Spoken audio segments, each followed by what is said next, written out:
I want to remind you of the gospel. Well, that's important. We've said that the gospel is not just a message we preach to non-Christians. It's a message that Christians need to be reminded of regularly. And Paul says to Christians he's writing to, who he has personally evangelized and discipled in the gospel, then he goes away for a while and he writes them a letter and says, I want to remind you of what I've already taught you. The gospel is that message we should be cycling back to regularly, not just the message we're saved by, but the message we should live by.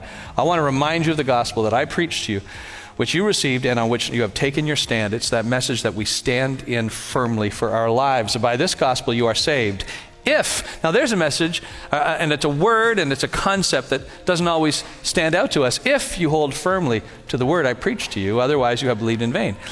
Paul is saying there's a kind of person who can believe in the gospel and say, oh, there I'm saved, but then they don't allow it to actually impact their life here and now. If the gospel is just a message that I can be forgiven of my sin so I can go to heaven when I die, it doesn't really matter what happens between now and my death. I'll receive that message by faith now. There I'm saved. Now I go live however I want. One day I will die. Of course, it's a message that impacts this worldly experience for us and also stretches on into eternity. But there are those people who just can say, yes, I'll take that, my ticket to heaven, then drift away into something else.